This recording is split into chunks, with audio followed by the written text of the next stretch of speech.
اعوذ باللہ من الشیطان الرجیم بسم اللہ الرحمن الرحیم الاوامر تعریف الامر الامر ہوا طلب الفعل من العالی الی الدانی الی آخرہ۔ معذرت، ہمارا درس علم اصول میں اصول فقہ میں چل رہا ہے۔ گزشتہ تقریباً 2 مہینے سے محرم سے قبل آغاز ہوا، لیکن محرم میں 2 ہفتے کی چھٹی ہوئی، 1.5-2 ہفتے کی، اور اس کے بعد پھر کچھ چھٹیاں چلتی رہیں چیلوں وغیرہ کی، تو کل ملا کر کے جو ہے وہ تقریباً 1.5 مہینے کی کلاس ہوئی ہے، جس میں ہم تمہیدی تمام مراحل سے گزرتے ہوئے اب علم اصول فقہ کی اصل بحث میں وارد ہو چکے ہیں، اور اس میں بہت سی اہم باتیں جو تمہیدی تھیں لیکن اہم تھیں اسے بیان کرنے کے بعد آج امر کی بحث کا آغاز کر رہے ہیں۔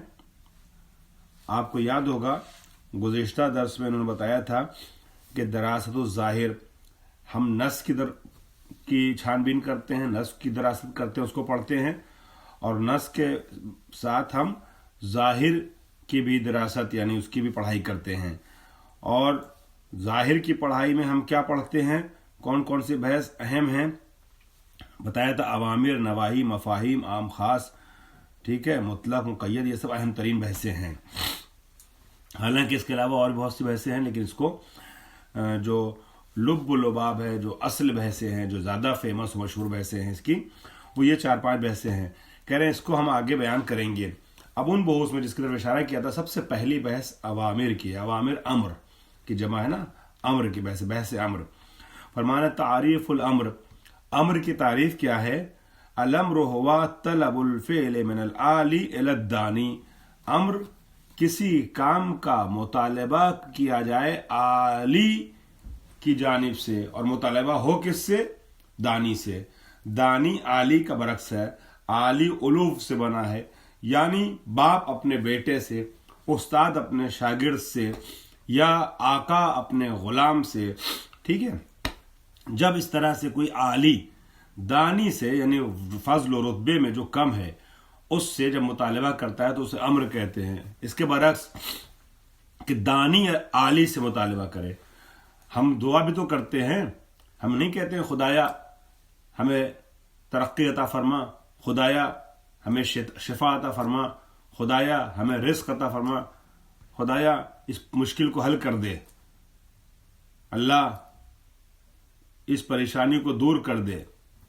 تو اللہ سے بھی تو ہم مطالبہ کرتے ہیں، تو جب دانی عالی سے مطالبہ کرے تو اسے کیا کہتے ہیں؟ بتائیے، جلدی سے بتائیے آپ لوگ۔ عالی یعنی اوپر والا نیچے والے سے اگر مطالبہ کرے تو اسے امر کہیں گے، اوپر والا جب، لیکن جب نیچے والا یعنی دانی اپنے عالی سے اگر مطالبہ کرے تو اسے کیا کہیں گے؟ نہیں، بدلیے اس کو۔ میں امید کر رہا ہوں آپ میں سے کوئی ایک جواب کچھ دے گا۔ جو میں نے نام لیا وہ نام نہیں لینا ہے، اس کے علاوہ کوئی نام ہے۔ یہ امر تو جب عالی دانی سے مطالبہ کرے، لیکن جب دانی مطالبہ کرے، نیچے والا مطالبہ کرے اوپر والے سے، تو اس مطالبہ کو کیا نام دیں گے ہمارے یہاں؟ نہیں،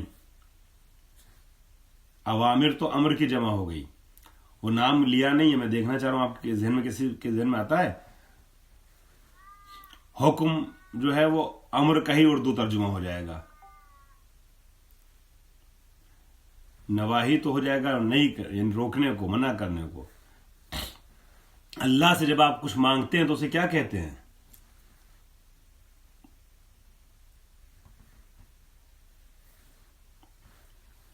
اللہ سے، ہاں احسن تم، خواہ شہزاد، خواہ مسکان، دعا، جی ہاں، سلامت رہیے آپ لوگ، ٹھیک ہے۔ اللہ سے جب مانگا جاتا ہے تو اسے دعا کہتے ہیں۔ ہم نے ایک مثال دی، ہم ہیں دانی، ہم ہیں نیچے، اللہ ہے بلند عالی، تو اگر ہم اللہ سے کوئی مطالبہ کر رہے ہیں تو اسے امر نہیں کہیں گے، ٹھیک ہے، اسے دعا کہیں گے۔